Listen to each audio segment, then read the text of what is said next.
Jury selection did begin today in the retrial of an Uber driver accused of shooting and killing one man and injuring another in a road rage incident. Now, you may remember back in December, a Multnomah County judge declared a mistrial after the jury couldn't come to a unanimous decision. Devin Haskins is live outside the courthouse today. And Devin, walk us through what the jury will hear in this case.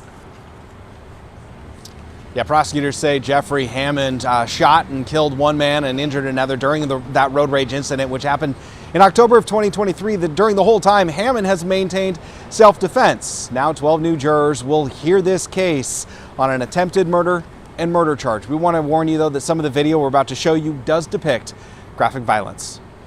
A deadlocked jury during the first trial for Portland Uber driver Jeffrey Hammond. It was in October of 2023. Security cameras show Hammond's car pull over to the side of the road outside the Moxie Hotel in Portland and wait for a fare. His car partially protrudes into a lane of traffic.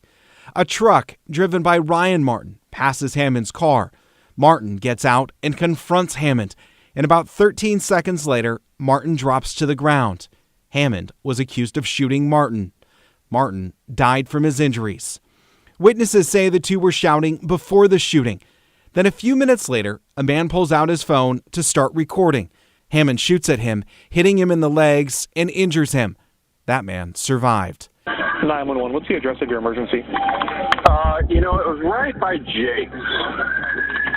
I had somebody road rage me and come out of their car. Hammond drove away calling 911 before turning himself in. In his interview with detectives, he claimed self-defense, saying Martin was threatening him and the other man could have had a weapon. When you decided to fire the shot, what sort of feelings were you having at that point? Tell me about what's going through your head so I can get a better understanding. I didn't even really think about it. It was just that, he was right there. He wasn't leaving me alone. I was intimidated, and that was kind of it. In December, prosecutors laid out their case, trying to convince a Multnomah County jury that Hammond was guilty of murder and attempted murder. And after 3 days of deliberations, the jury deadlocked. I thought it was pretty clear that the charges, he should be guilty on all of them. KGW talked with Martine Freiberger, a juror on the first trial, who says it was one juror who held on to their belief that Hammond was not guilty on those two charges. In a very slim way, I could see what they were saying, but I did not agree. I felt that a guilty verdict would have been the right thing. The jury found Hammond guilty of assault and unlawful use of a firearm. The prosecution now trying Hammond for a second time for murder and attempted murder.